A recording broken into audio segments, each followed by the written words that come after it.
3 ഫേസസിൽ കൂടെ പോയിട്ടുണ്ടാവും. നമുക്ക് ആ ഒരു പ്രത്യേകിച്ച് ഫേസസ് ആയിട്ട് എടുത്തു പറയുകയാണെങ്കിൽ ഫസ്റ്റ് ഫേസ് ഓഫ് ഇൻഫ്ലമേഷൻ. അതായത് എവിടെയെങ്കിലും ചെന്ന് ഒരഞ്ഞു വീണ സമയത്ത് എന്തായിരിക്കും, അവിടെ ചോര വന്നു, അവിടെ വീർത്തു, അങ്ങനെയൊക്കെ വരുന്ന സാധനം. That is inflammation. That is increased vascular permeability is first phase. First phase എന്ന് പറയുന്നത് is inflammation. Second phase is proliferation. അതായത് ഗ്രാനുലേഷൻ ടിഷ്യൂ ഫോം ചെയ്യുക. രണ്ടാമത്തെ ദിവസം ഒക്കെ ആകുമ്പോഴേക്കും എന്താ അതിന്റെ ഫ്രണ്ട് 2-3 ദിവസം കഴിയുമ്പോഴേക്കും നമുക്ക് പയ്യെ ഒരു ഹീലിംഗ് സ്റ്റേജ് പോലെ തോന്നാം. അടുത്ത ദിവസം അല്ല 2-3 ദിവസം കഴിയുമ്പോൾ അത് വൂണ്ടിന്റെ സൈസും ഡെപ്തും ഡിപ്പെൻഡ് ചെയ്തിരിക്കും. അതിനെയാണ് നമ്മൾ പ്രോളിഫറേഷൻ എന്ന് പറയുന്നത്. And third one is maturation. Wound mature ആയി എന്ന് പറഞ്ഞാൽ എന്താണ് അതിനർത്ഥം? ടൈപ്പ് 3 കൊളാജൻ ഫോം ഇവിടെ ആ വൂണ്ടിൽ ഫോം ചെയ്യുന്നത് ടൈപ്പ് 3 കൊളാജൻ ആണ്. അതിനെ റീപ്ലേസ് ചെയ്ത് ടൈപ്പ് 1 കൊളാജൻ ഉണ്ടാകുമ്പോഴാണ് wound is matured എന്ന് പറയുന്നത്. When the wound is matured, type 3 collagen formed is replaced by the type 1 collagen. Type 1 collagen വന്ന് ടൈപ്പ് 3 കൊളാജനെ മാറ്റി ആ സെൽ സൈഡിൽ ടൈപ്പ് 1 കൊളാജൻ ആയിട്ട് പ്ലേസ് ചെയ്യുമ്പോഴാണ് എന്താണ് മെച്ചുറേഷൻ എന്ന് പറയുന്നത്. സോ യൂഷ്വലി ഒരു ഇഞ്ചുറി ഉണ്ടാകുമ്പോൾ അവിടെ ടൈപ്പ് 3 കൊളാജനാണ് ഉണ്ടാകുന്നത്. ആ ടൈപ്പ് 3 കൊളാജനെ മാറ്റി നിർത്തി ടൈപ്പ് 1 കൊളാജൻ വന്ന് അവിടെ സ്ഥാനം പിടിക്കുമ്പോഴാണ് നമ്മൾ എന്ത് പറയുന്നത്? wound is matured. അപ്പൊ 3 ഫേസ് ഓഫ് ഇൻഫ്ലമേഷൻ ഉണ്ട്. 3 ഫേസസ് ഓഫ് വൂണ്ട് ഹീലിംഗ് ഉണ്ട്. Inflammation, proliferation and maturation. ഇൻഫ്ലമേഷന്റെ മെയിൻ ഹോൾമാർക്ക് എന്താണ്? Increased vascular permeability. പ്രോളിഫറേഷൻ എന്ന് പറഞ്ഞാൽ എന്താണ്? Granulation tissue formation.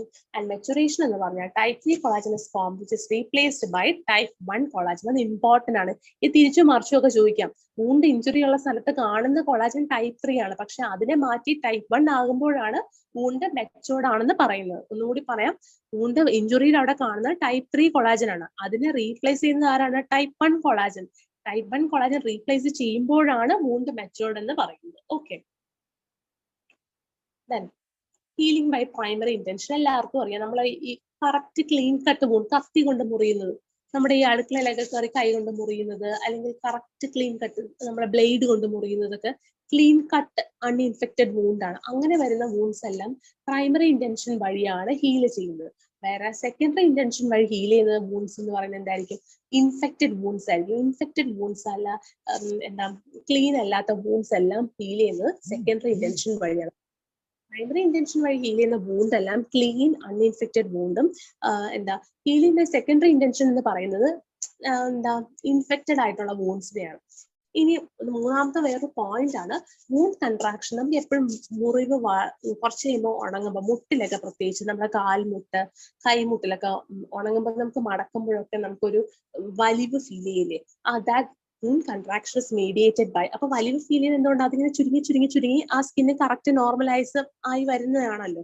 ആ വൂണ്ടിന്റെ സൈസ് ചെറുതായി വരുന്നതിനെ is mediated by myofibroblast. ആ വൂണ്ടിന്റെ സൈസിനെ കൺട്രാക്ട് ചെയ്ത് കുറച്ചാക്കി വരുന്നത് is mediated by myofibroblast. Important. Wound contraction is mediated by myofibroblast. Okay. So രണ്ട് ടൈപ്പ് ഓഫ് ഹീലിംഗ് ഉണ്ട്. പ്രൈമറി ഇന്റൻഷൻ ഹീലിംഗും സെക്കൻഡറി ഇന്റൻഷൻ ഹീലിംഗും ഉണ്ട്. പ്രൈമറി ഇന്റൻഷൻ എന്ന് പറയുന്നത് ക്ലീൻ അൺഇൻഫെക്റ്റഡ് വൂണ്ടും, സെക്കൻഡറി ഇന്റൻഷൻ എന്ന് പറയുന്നത് എന്താണ്? ഇൻഫെക്റ്റഡ് വൂണ്ട്സിലുമാണ് കാണുന്നത്. Then wound contraction is mediated by myofibroblast. Then steps in wound healing. ഇത് നിങ്ങൾ കാണാണ്ട് പഠിക്കുന്നതിനെക്കാട്ടും കുറച്ചുകൂടി നിങ്ങളെ കയ്യിലൊരു മുറിവ് പറ്റിയതായിട്ട് ആലോചിക്കുക. മുറിവ് പറ്റി, ആദ്യം എന്ത് സംഭവിക്കുക? ബ്ലഡ് നിൽക്കാനല്ലേ ആദ്യം നോക്കേണ്ടത്. അപ്പൊ ഡേ 0 എന്ത് സംഭവിക്കും? Activation of coagulation cascade. Blood അവിടെ എങ്ങനെയും സ്റ്റോപ്പ് ചെയ്യാനുള്ള സാധനമായിരിക്കും ആക്ടിവേറ്റ് ആകുന്നത് മുറിവ് സംഭവിച്ച അപ്പോൾ തന്നെ. അപ്പൊ day 0.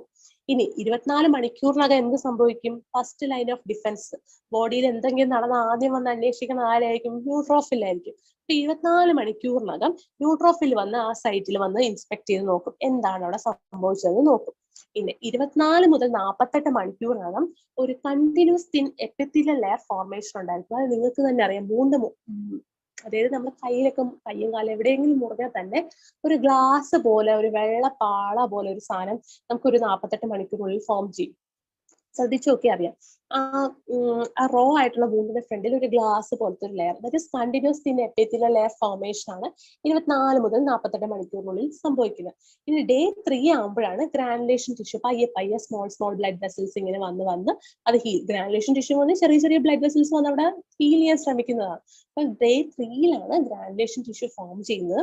And day 5 neo vascularisation, പുതിയ ബ്ലഡ് വെസൽസ് ഉണ്ടാകുന്നത് day 5. Day 5 neovascularization, and end of 1 month is scar. ഇത് ജനറലി ഒരു വൂണ്ടിനെ കുറിച്ച് പറയുന്നതാണ്. പക്ഷെ ഈ സ്റ്റേജസ് അങ്ങോട്ടും ഇങ്ങോട്ടും മാറാൻ depending upon the size of wound, depth of the wound, എത്രത്തോളം ലെയറിനെ ഇൻവോൾവ് ചെയ്തു എന്നൊക്കെ വെച്ചിട്ട് അതിനെ മാറ്റാം. പക്ഷെ എന്നാൽ പോലും ഇൻ ജനറൽ നമ്മൾ വൂണ്ടിന്റെ സ്റ്റെപ്സ് പറയുകയാണെങ്കിൽ ഡേ 0-ല് കോയാഗുലേഷൻ കാസ്കേഡ് ആക്ടിവേറ്റ് ആവുന്നു. 24 മണിക്കൂറിനുള്ളിൽ first line of defence neutrophils വന്ന് അവിടെ നോക്കുന്നു എന്താ സംഭവം. 24 മുതൽ 48 മണിക്കൂറിനുള്ളിൽ continuous thin epithelial layer formation ഉണ്ടാകുന്നു. ഡേ 3-ലാണ് ഗ്രാനുലേഷൻ ടിഷ്യൂ ആൻഡ് ഡേ 5-ലാണ് neovascularization and end of 1 month scar. ഇതിൽ ക്വസ്റ്റ്യൻ ചോദിച്ചിട്ടുള്ള ഗ്രാനുലേഷൻ ടിഷ്യൂ ഫോർമേഷനും നിയോവാസ്കുലറൈസേഷനും ആണ്. ഗ്രാനുലേഷൻ ടിഷ്യൂ ഫോം ചെയ്ത 3-ാമത്തെ ദിവസവും നിയോവാസ്കുലറൈസേഷൻ ചെയ്യുന്ന 5-ാമത്തെ ദിവസമാണെന്ന് ഓർത്തിരിക്കും. ഓക്കെ.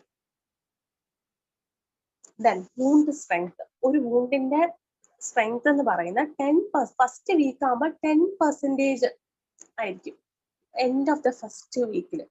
70 to 80% സ്ട്രെങ്ത് വരും 3 months ആകുമ്പോൾ. 100% എന്താ പഴയതുപോലെ 100% ആ ഒരു ഇത് വരുന്നത് അച്ചീവബിൾ അല്ല എന്ന് പറയുന്നത് വലിയ വലിയ വൂണ്ടിലായിരിക്കാം. 10% ഒരാഴ്ചക്കകം, 70 to 80% 3 മാസത്തിനകം, 100% achievable. Then what are the factors which delay wound healing? അത് ഇമ്പോർട്ടന്റ് ആണ്.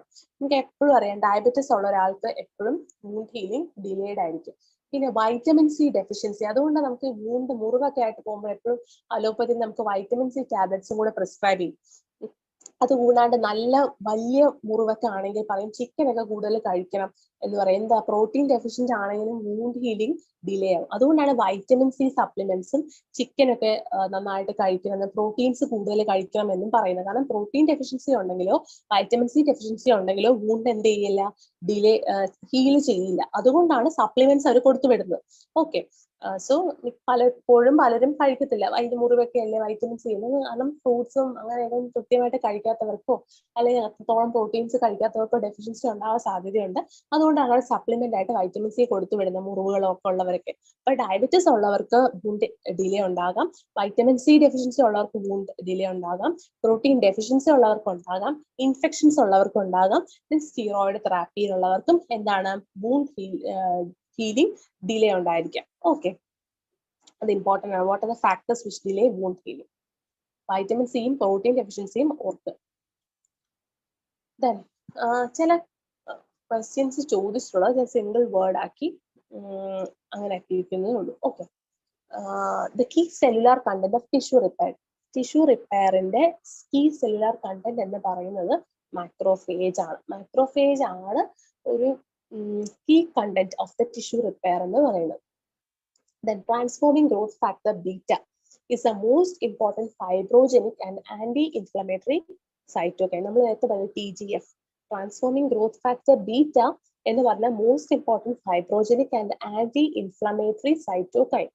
പിന്നെ VEGF, vascular endothelial growth factor എന്ന് പറഞ്ഞാൽ മേജർ ആൻജിയോജനിക് ഫാക്ടർ. ആൻജിയോജനിക് ഫാക്ടർ ആണ് എന്താണ് PEGF.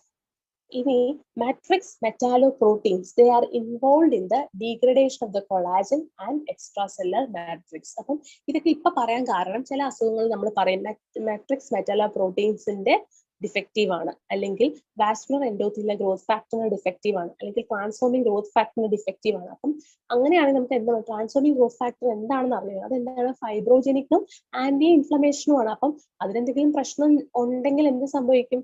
ഫൈബ്രോജൻ ഉണ്ടാവൂല, ഇൻഫ്ലമേഷൻ എവിടെ ആന്റി ഇൻഫ്ലമേറ്ററി അല്ലേ, അതില്ല. അപ്പം ഇൻഫ്ലമേഷൻ അവിടെ കൂടിക്കൊണ്ടേയിരിക്കും, ഫൈബ്രോജൻ ഒന്നും ഉണ്ടാകത്തില്ല. വാസ്കുലർ എൻഡോത്തീലിയൽ ഗ്രോത്ത് ഫാക്ടർ എന്തെങ്കിലും പ്രശ്നമാണെങ്കിൽ എന്താ പുതിയ പുതിയ ബ്ലഡ് വെസൽസ് ഉണ്ടാവത്തില്ല. ഇനി മെട്രിക്സ് മെറ്റാലോപ്രോട്ടീൻസ് എന്തെങ്കിലും പ്രശ്നമാണെങ്കിൽ എന്താ കൊളാജന്റെ ഇൻവോൾവ് ഇൻ ഡീഗ്രഡേഷൻ. അത് നമ്മുടെ ബോഡിയിൽ ഉണ്ടെങ്കിൽ എന്താ they are involved in degradation of the collagen and extracellular matrix. അപ്പൊ അതിലെന്തെങ്കിലും പ്രശ്നമാണെങ്കിൽ കൊളാജനും എക്സ്ട്രാസെല്ലുലാർ മാട്രിക്സിനും പ്രശ്നമുണ്ട്. അപ്പൊ അങ്ങനത്തെ കാര്യങ്ങളൊക്കെയാണ് ലിങ്ക് ചെയ്ത ചില കാര്യങ്ങൾ വരുന്നത്. ഇതൊക്കെ എന്താണെന്ന് പറയാം. ട്യൂമറിലോ ട്രാൻസ്ഫോമിംഗ് ഗ്രോത്ത് ഫാക്ടർ എന്തിനാണ്? ഫൈബ്രോജനിക് ആണ്. വാസ്കുലർ എൻഡോത്തീലിയൽ ഗ്രോത്ത് ഫാക്ടർ എന്താണ്? ആൻജിയോജനിക് ആണ്, പുതിയ ബ്ലഡ് വെസൽസ് ഉണ്ടാക്കുന്നതാണ്. മെട്രിക്സ് മെറ്റാലോപ്രോട്ടീൻസ് എന്താണ്? they are involved in the degradation of the collagen and the extracellular matrix. Then very important, tissue macrophages. Tissue macrophages നമ്മൾ പറഞ്ഞു key content of the cellular repair എന്ന് പറഞ്ഞാൽ macrophages ആണെന്ന് പറഞ്ഞു. അപ്പം എന്താണ് ടിഷ്യൂ മാക്രോഫേജസ്. ടിഷ്യൂ മാക്രോഫേജസ് നിങ്ങൾക്ക് question കണ്ടിട്ടില്ലാത്തൊരു question, ഇതില്ലാത്തൊരു question paper ഇല്ലാന്ന് തന്നെ പറയാം. എന്താണ്? ഹാർട്ട് ഫെയിലിയർ സെൽസ് സ്ഥിരമായിട്ട് ചോദിക്കുന്നതാണ്, പക്ഷെ എല്ലാവരും തെറ്റിക്കുകയും ചെയ്യും. സ്ഥിരമായിട്ട് റിപ്പീറ്റ് ആയിട്ട് UPSCയിലും നമ്മുടെ എൻട്രൻസിലും ഒക്കെ ചോദിക്കുന്ന ഒരു ക്വസ്റ്റ്യൻ ആണ് heart failure cells. They are nothing but the tissue macrophages. Tissue മാക്രോഫേജസിന്റെ എക്സാമ്പിൾ ആണ് Kupffer cells, dust cells, heart failure cells, microglia and the histiocytes. അപ്പോൾ ടിഷ്യൂ മാക്രോഫേജസിന്റെ എക്സാമ്പിൾസ് എവിടെയാണിത് കാണുന്നതെന്നാണ് മിക്കവാറും ക്വസ്റ്റ്യൻസിൽ ചോദിക്കാറുള്ളത്. അതായത് ഡസ്റ്റ് സെൽസ് എവിടെ കാണുന്നു, കഫർ സെൽസ് എവിടെ കാണുന്നു, ഹാർട്ട് ഫെയിലിയർ സെൽസ് എവിടെ കാണുന്നു, മൈക്രോഗ്ലിയ എവിടെ കാണുന്നു, ഹിസ്റ്റിയോസൈറ്റ്സ് എവിടെ കാണും, ഇങ്ങനെ ചോദിക്കാം. അല്ലെങ്കിൽ ഇതിൽ ഏതാണ് മാക്രോഫേജ് അല്ലാത്തതെന്ന് പറഞ്ഞ ഓപ്ഷൻസ് തരാം. അപ്പം രണ്ട് രീതിയിലും ക്വസ്റ്റ്യൻസ് ഫ്രെയിം ചെയ്യാം. അത് ഫ്രെയിം ചെയ്യുന്ന ഒരാളുടെ ഇഷ്ടം പോലെ ഇരിക്കും. അപ്പം മാക്രോഫേജസ് ഏതൊക്കെയാണ് മാക്രോഫേജസ് പറയുന്നത്? Kupffer cells, dust cells, heart failure cells, microglia, histiocytes. ഇത് എവിടെയൊക്കെ കാണുന്നു? Kupffer cells seen in liver. Dust cells എപ്പോഴും ആലോചിക്കുക, പൊടിയൊക്കെ നമ്മൾ എവിടെ ചെന്നെത്തുന്ന ലങ്സിൽ. So dust cells are seen in lungs. ഡസ്റ്റും ലങ്സുമായിട്ട് റിലേഷൻ ഉള്ളതുകൊണ്ട് dust cells are seen in lungs. Then heart failure cells എന്ന് പറയുന്ന സാധനം എവിടെയാണ് കാണുന്നതെന്ന് ചോദിച്ചു കഴിഞ്ഞാൽ ലങ്സിലാണ് ഹാർട്ട് ഫെയിലിയർ സെൽസ് കാണുന്നത്. ഹാർട്ട് ഫെയിലിയർ സെൽസ് എവിടെ കാണുക? ഒരിക്കലും ഹാർട്ടിലല്ല, ഓപ്ഷനിൽ എന്തായാലും ഹാർട്ട് കാണും, തെറ്റിക്കാൻ വേണ്ടി. Heart failure cells are seen in lungs. Okay, then microglia is seen in brain and histiocytes are seen in connective tissue. അപ്പം ലിവറിൽ കാണുന്ന മാക്രോഫേജിന്റെ പേരാണ് കഫർ സെൽ. ലങ്സിൽ കാണുന്നതിന്റെ രണ്ട് മൈക്രോഫേജസ് ഉണ്ട്, ഒന്ന് ഡസ്റ്റ് സെൽസും ഒന്ന് ഹാർട്ട് ഫെയിലിയർ സെൽസും. Microglia is seen in brain and histiocytes എന്ന് പറയുന്നത് കണക്റ്റീവ് ടിഷ്യൂലാണ് കാണുന്നത്. ഇമ്പോർട്ടന്റ് ആണ്. ഹാർട്ട് ഫെയിലിയർ സെൽസ് സ്ഥിരം ചോദിക്കുന്ന സാധനമാണ്. ഡസ്റ്റ് സെൽസ് ലങ്സിൽ, കഫർ സെൽസ് വേണമെങ്കിൽ മാറ്റി ചോദിക്കാം. ഇമ്പോർട്ടന്റ് ടോപ്പിക് ആണ് മാക്രോഫേജ് എന്ന് പറയുന്നത്. Kupffer cells are seen in liver. Then coming into cellular response to cell injury. ഒരു സെല്ലിന് ഇഞ്ചുറി സംഭവിച്ചാൽ, അല്ലെങ്കിൽ സെല്ലിന് ഒരു സെല്ലിന് നമുക്ക് ഏതെങ്കിലും തരത്തിലൊരു ഇഞ്ചുറി കൊടുത്തു കഴിഞ്ഞാൽ ആ സെല്ലിന് 3 രീതിയിൽ അതിനെ റിയാക്ട് ചെയ്യാം. ഒന്നെന്ന് പറഞ്ഞു കഴിഞ്ഞാൽ അതിന് ആ സെല്ലിന്റെ ഫങ്ഷണൽ ഡിമാൻഡ് കൂട്ടാം. ഒരു നോർമൽ സെല്ലിന് ഒരു ഇഞ്ചുറി സംഭവിച്ചു കഴിഞ്ഞാൽ ഒരു റിയാക്ഷൻ, ആ സെല്ലിൽ നിന്നുള്ള ഒരു റിയാക്ഷൻ എന്ന് പറഞ്ഞു കഴിഞ്ഞാൽ ഇൻക്രീസ്ഡ് ഫങ്ഷണൽ ഡിമാൻഡ് കൂട്ടും. രണ്ടാമതെന്ന് പറഞ്ഞാൽ അതിന് മൈൽഡ് ടു മോഡറേറ്റ് സ്ട്രെസ്, താങ്ങാൻ പറ്റുന്ന സ്ട്രെസ്സേ ഉള്ളൂ. അതുകൊണ്ട് തന്നെ അതൊരു റിവേഴ്സിബിൾ സെൽ ഇഞ്ചുറിയിലോട്ട് പോകും. മൂന്നാമത് പറഞ്ഞാൽ പേഴ്സിസ്റ്റന്റ് ആയിട്ട് ആ സെല്ലിന് സ്ട്രെസ് കൊടുത്തോണ്ടിരിക്കുക. അപ്പൊ എന്ത് സംഭവിക്കും? Irreversible cell injury. അപ്പം 3 ടൈപ്പ് ഓഫ് റിയാക്ഷൻ ആണ് ഒരു സെല്ല് നമുക്ക് നോർമലി നമ്മുടെ ബോഡിയിൽ തരുന്നത്. ഒന്നെന്ന് പറഞ്ഞാൽ സെല്ലിന്റെ ഫങ്ഷണൽ ഡിമാൻഡ് കൂട്ടുന്ന തരത്തിലുള്ള ആവശ്യകതകൾ ആ സെല്ലിനുണ്ടാവും. അപ്പൊ ആ സെല്ലിൽ അണ്ടർഗോ അഡാപ്റ്റേഷൻസ്, അത് അഡാപ്റ്റ് ചെയ്യാൻ ശ്രമിക്കും. രണ്ടാമത് പറഞ്ഞാൽ mild to moderate stress continuous ആയിട്ട് കിട്ടിക്കൊണ്ടിരുന്നു കഴിഞ്ഞാൽ അതൊരു റിവേഴ്സിബിൾ സെൽ ഇഞ്ചുറി നടത്തും. മൂന്നാമത്തെ പറഞ്ഞാൽ പെർസിസ്റ്റന്റ് ആയിട്ട് സെല്ലിന് സ്ട്രെസ് കിട്ടുവാണെങ്കിൽ, എന്നും സ്ട്രെസ് ആണ്, എന്നും പെർസിസ്റ്റന്റ് ആയിട്ട് സ്ട്രെസ് കിട്ടുവാണെങ്കിൽ ദേ അണ്ടർഗോ ഇറിവേഴ്സിബിൾ, ഒരിക്കലും നമുക്ക് റിവേഴ്സ് ചെയ്യാൻ പറ്റാത്ത ഇഞ്ചുറിയിലോട്ട് പോകും. That will result in cell death. അപ്പം 3 ടൈപ്പ് ഓഫ് സെല്ലുലാർ റെസ്പോൺസ് ആണ് ഒരു സെൽ. നമുക്ക് തന്നെ ഒരു 3 ടൈപ്പ്, ഒരു സെല്ലിന് ഒരു മനുഷ്യനായിട്ട് എടുത്തു കഴിഞ്ഞാൽ 3 ടൈപ്പ് ഓഫ് റെസ്പോൺസ് ഒരു മനുഷ്യൻ കൊടുക്കുന്ന പോലെ സെല്ലും 3 ടൈപ്പ് ഓഫ് റെസ്പോൺസ് കൊടുക്കും. ഒന്നെന്ന് പറയുമ്പോൾ ഒന്ന് ഫങ്ഷണൽ ഡിമാൻഡ് കൂട്ടി നോക്കും, നടക്കുന്നുണ്ടോ വല്ലോ കാര്യങ്ങളും. പിന്നെ രണ്ടാമത് പറയുമ്പോൾ റിവേഴ്സിബിൾ ആയിട്ട് ഒരു സെൽ ഇഞ്ചുറി ചെയ്ത് നോക്കും. മൂന്നാമെന്ന് പറയുമ്പോൾ ഒരു കാര്യം ചെയ്തിട്ട് കാര്യമില്ല, അതുകൊണ്ട് തന്നെ അത് സെൽ ഡെത്തിലോട്ട് പോകും. സോ അഡാപ്റ്റേഷൻസ്, എങ്ങനെയൊക്കെ സെല്ല് അഡാപ്റ്റ് ചെയ്ത് നോക്കും ഒരു ഇഞ്ചുറി വരുമ്പോഴേക്കും? അട്രോഫീഡ് ആയി നോക്കും, ഹൈപ്പർട്രോഫീഡ് ആയി നോക്കും, ഹൈപ്പർപ്ലേഷ്യ ആയിട്ട് നോക്കും, മെറ്റാപ്ലേഷ്യ സംഭവിക്കാം, അല്ലെങ്കിൽ ഡിസ്പ്ലേഷ്യ ഉണ്ടാകും. So these are the adaptations of the cell. Adaptations of cell എന്തൊക്കെയാണെന്ന് ചോദിക്കാം. Atrophy, hypertrophy, hyperplasia, metaplasia and dysplasia. ഇതിന്റെ പ്രത്യേകത എന്താണ്? When the stress is removed, ആ ഒരു സ്ട്രെസ് റിമൂവ് ചെയ്ത് കഴിഞ്ഞാൽ normal cell can be restored. പഴയതുപോലെ സെല്ലിന് തിരിച്ചു സംഭവിക്കാം ഈ സ്ട്രെസ് റിമൂവ് ചെയ്ത് കഴിഞ്ഞാൽ. So these are the adaptations of the cell. രണ്ടാമതെന്ന് പറയുമ്പോൾ reversible cell injury. What are the reversible cell injury? നമ്മൾ പേര് കേൾക്കുമ്പോൾ ഡീജനറേഷൻസ് നമ്മൾ വിചാരിക്കുന്നത് ഇറ്റ്സ് എ റിവേഴ്സിബിൾ ചേഞ്ച് എന്ന, ഒരിക്കലല്ല. റിവേഴ്സിബിൾ സെൽ ഇഞ്ചുറിയുടെ അകത്ത് വരുന്നതാണ് ഡീജനറേഷൻസ്, subcellular alterations and intracellular accumulations. Degenerations, subcellular alterations, intracellular accumulations are all reversible cell injury. That is, once the stress is removed, avada repair and healing നടന്നിട്ട് the normal cell can be restored. പക്ഷേ ഇതൊരിക്കലും ഈ സെല്ലിന്റെ പ്രത്യേകത പറഞ്ഞാൽ permanent സെൽസിൽ ഇതൊന്നും നടക്കത്തില്ല. അത് ഇമ്പോർട്ടന്റ് മനസ്സിലോർത്തോണം. ഡീജനറേഷൻസും സബ് സെല്ലുലാർ ഓൾട്രേഷൻസും ഇൻട്രാസെല്ലുലാർ അക്യുമുലേഷൻസും ബാക്കിയുള്ള സെൽസിലാണ് പറയുന്നത്. അവിടെ ഒരു റിവേഴ്സിബിൾ സെൽ ഇഞ്ചുറി ചെയ്തു കഴിഞ്ഞാൽ, സ്ട്രെസ് റിമൂവ് ചെയ്ത് കഴിഞ്ഞാൽ അവിടെ എന്ത് സംഭവിക്കും? റിപ്പയറും ഹീലിംഗും നടത്തിയിട്ട് നോർമൽ സെല്ലിലോട്ട് മാറ്റാൻ പറ്റും. പക്ഷെ when there is a case of a persistent injury അല്ലെങ്കിൽ പെർസിസ്റ്റന്റ് ആയിട്ട് സ്ട്രെസ് കൊടുക്കുന്ന ഒരു സെല്ലിന് എന്ത് സംഭവിക്കും? ഇറിവേഴ്സിബിൾ സെൽ ഇഞ്ചുറി അല്ലെങ്കിൽ സെൽ ഡെത്തിലോട്ട് പോകുന്നതായിരിക്കും. ഓക്കെ, ഇനി ഓരോന്നും എന്താണെന്ന് അറിയാം. So first of all adaptations. Adaptations എന്ന് പറഞ്ഞാൽ altered functional demand is known as adaptations. ഇവിടെ എന്താ പ്രത്യേകത? After the removal of the stress the normal cell can be restored. Stress remove ചെയ്ത് കഴിഞ്ഞാൽ നമുക്കൊരു നോർമൽ സെല്ലിലോട്ട് തിരിച്ചു കൊണ്ടുവരാൻ പറ്റുന്നതാണ് അഡാപ്റ്റേഷൻസ്. അഡാപ്റ്റേഷൻസ് എക്സാമ്പിൾ നമ്മൾ പറഞ്ഞു. ഇതിൽ ഓരോന്നും ഇമ്പോർട്ടൻ്റ് എന്ന് പറയാം. ഇതിന്റെ എക്സാമ്പിൾസ് നമുക്ക് ക്വസ്റ്റ്യൻസ് ആയിട്ട് കണ്ടിട്ടുണ്ട്. Atrophy, hypertrophy, hyperplasia, metaplasia and dysplasia. ഇത് ഓരോന്നും എന്താണ് നമ്മൾ അറിഞ്ഞിരിക്കണം. അട്രോഫി കേൾക്കുമ്പോൾ സിമ്പിൾ ആയിട്ട് നമ്മളൊരു ചുരുങ്ങൽ. ചുരുങ്ങൽ എന്ന് പറഞ്ഞാൽ എങ്ങനെയൊക്കെ ചുരുങ്ങാം? Reduction in the number and the size of the parenchymal cells of an organ or its parts which was once normal. ഒരിക്കൽ നോർമൽ ആയിരുന്ന ഒരു ഓർഗനോ അല്ലെങ്കിൽ ഒരു പാർട്ടോ അതിന്റെ നമ്പറും അതിന്റെ സൈസും രണ്ടും കുറയണം. സെല്ലിന്റെ നമ്പറും സെല്ലിന്റെ സൈസും, cell number and cell size will be reduce in the case of atrophy. അതാണ് അട്രോഫി എന്ന് പറയുന്നത്. നോർമൽ നമ്മളെ ലോക്കൽ ചുരുങ്ങിപ്പോയി, ആ ഓർഗൻ ചുരുങ്ങിപ്പോയി. അപ്പം അതിനാണ് നമ്മൾ അട്രോഫി എന്ന് പറയുന്നത്. ചുരുങ്ങിപ്പോകുന്നത് എങ്ങനെയാണ് ചുരുങ്ങുന്നത്? Both cell size and the cell number is reduced. Okay, അപ്പൊ ടൈപ്സ് എന്തൊക്കെയാണ്? Physiological and pathological. ഫിസിയോളജിക്കൽ എന്ന് പറയുമ്പോൾ ഏജ് വൈസ് നമുക്ക് വേണമെങ്കിൽ ഒരു സെല്ലിന്റെ നമ്പറും സൈസും കുറയാം. That is physiological process. Pathological എന്ന് പറയുമ്പോൾ എന്താണ്? എന്തോ ഒരു അസുഖം കൊണ്ട് ആ സെല്ലിന്റെ നമ്പറും സൈസും കുറയാം. അതാണ് pathological atrophy. So it can be of pathological causes or due to physiological causes. First one is physiological atrophy. അത് ആലോചിച്ച് നോക്കി, ഒരു സെല്ലിന്റെ സൈസും നമ്പറും കുറയണം. അതാണ് ഫിസിയോളജിക്കൽ അട്രോഫി. അതിന് എക്സാമ്പിൾസ് എന്തൊക്കെ പറയാം? Atrophy of the lymphoid tissue in the lymph nodes, appendix and thymus. ഇതിനൊക്കെ ഈ ലിംഫോയിഡ് ടിഷ്യൂ ചുരുങ്ങുന്നത് ഫിസിയോളജിക്കൽ അട്രോഫിയുടെ എക്സാമ്പിൾ ആണ്. അതുപോലെ തന്നെ മെനോപോസിന് ശേഷം ഗൊണാഡ്സിന്റെ atrophy is an example for physiological atrophy. Then പ്രായം കൂടുന്നവർ നമ്മളെ ബ്രെയിനിൽ ഉണ്ടാവുന്ന changes is an example for physiological atrophy. Brain ചുരുങ്ങുക എന്ന് പറയത്തില്ലേ, that is an example for physiological atrophy. അപ്പൊ അട്രോഫി എന്ന് പറഞ്ഞാൽ both the number and the size will be reduce. ആരുടെ? സെല്ലിന്റെ. രണ്ട് ടൈപ്പ് ഉണ്ട്, ഫിസിയോളജിക്കൽ ഉണ്ട്, പത്തോളജിക്കൽ ഉണ്ട്. ഫിസിയോളജിക്കൽ എന്ന് പറഞ്ഞാൽ പ്രായം കൂടുന്നതനുസരിച്ച് കുറയുന്നതിനെയാണ് നമ്മൾ ഫിസിയോളജിക്കൽ അട്രോഫി എന്ന് പറയുന്നത്. That is atrophy of the lymphoid tissue in the lymph nodes, appendix and thymus, atrophy of the gonads after menopause, atrophy of the brain with aging. ഇതാണ് ഒരു ബ്രെയിൻ അട്രോഫിയുടെ എക്സാമ്പിൾ. 82 വയസ്സുള്ള ഒരാളുടെയും 25 വയസ്സിന്റെ ഒരാളുടെയാണ് ബ്രെയിൻ തമ്മിൽ കാണിച്ചിരിക്കുന്നത്. Ageing പ്രോസസ്സിൽ 82 വയസ്സാകുമ്പോൾ ഇച്ചിരി ചെറുതായിട്ടുണ്ട്, 25 കുറച്ചുകൂടി വലുതായ ബ്രെയിൻ ആണ് കാണുന്നത്. സോ അട്രോഫിയുടെ ബ്രെയിൻസിന്റെ സെല്ലിന്റെ സൈസും നമ്പറും കുറയുന്നു. ഓക്കെ, പത്തോളജിക്കൽ അട്രോഫി കുറേ എക്സാമ്പിൾസ് ഉണ്ട്. ഇമ്പോർട്ടന്റ് ആയിട്ട് പറയുകയാണെങ്കിൽ അതിന്റെ ഷോർട്ട് ഫോം ആയിട്ട് നമ്മൾ സിഡ്നി പി എന്നൊക്കെ പറഞ്ഞ് ഷോർട്ട് ഫോം പഠിക്കുക. സ്റ്റാർവേഷൻ അട്രോഫി, ഒരാൾ പട്ടിണി കിടന്ന് കുറെ കാലം പട്ടിണി കിടന്ന് അയാളുടെ സെല്ലിന്റെ നമ്പറും സൈസും കുറയും. That is an example for pathological atrophy.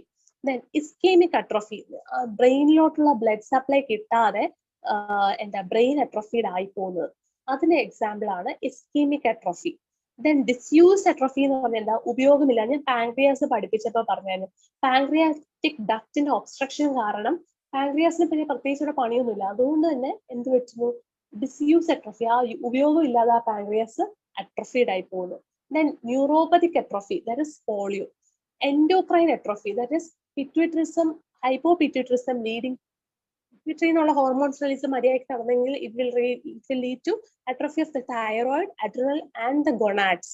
Then idiopathic atrophy, ഒരു കാരണവും ഇല്ലാതെ atrophy. Then pressure atrophy is due to erosion of the spine by the tumor in the nerve root. അപ്പം atrophy എന്ന് പറഞ്ഞാൽ ഒരു സെല്ലിന്റെ നമ്പറും സൈസും കുറയാം. അതിന് ഫിസിയോളജിക്കൽ കാരണം, പത്തോളജിക്കൽ കാരണങ്ങളും കാണും. പത്തോളജിക്കൽ എന്ന് പറഞ്ഞാൽ സ്റ്റാർവേഷൻ കൊണ്ടുവരാം, ഒരു സ്ഥലത്തുള്ള ബ്ലഡ് സപ്ലൈ കുറഞ്ഞിട്ട് വരാം, യൂസ് ചെയ്യാതെ അട്രോഫി വരാം, ന്യൂറോപ്പതിക് റീസൺസ് കൊണ്ടുവരാം, എൻഡോക്രൈൻ അട്രോഫി ആയിട്ട്, അതായത് ഹൈപ്പോപിറ്റ്യൂട്ടറിസം ഒരു എക്സാമ്പിൾ ആണ്. ഇഡിയോപ്പതിക് അട്രോഫി ഉണ്ടാകാം. പ്രഷർ അട്രോഫി ഉള്ള സ്ഥലം കൃത്യമായിട്ട് ഒരു സ്പൈൻ ഇറോസ്ഡ് ആവുക by the tumour in the nerve root, അതൊക്കെ ഒരു പത്തോളജിക്കൽ അട്രോഫിയുടെ എക്സാമ്പിൾസ് ആണ്.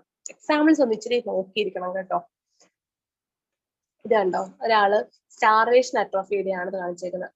അയാളുടെ ശരീരത്തിലെ ഓരോ സെല്ലിന്റെ നമ്പറും സൈസും കുറഞ്ഞിട്ടാണ് സ്റ്റാർവേഷൻ അട്രോഫി ഉണ്ടായിരിക്കുന്നത്. പിന്നെ ബ്രെയിൻ അട്രോഫി, ഞാൻ നേരത്തെ പറഞ്ഞ പോലെ ബ്ലഡ് വെസൽസിൽ കൊളസ്ട്രോൾ ഡെപ്പോസിറ്റ് വന്ന് ആർട്ടീരിയോസ്ക്ലെറോസിസ് വന്ന ഒരാളുടെ ബ്രെയിൻ അട്രോഫിയാണ് കാണിച്ചിരിക്കുന്നത്.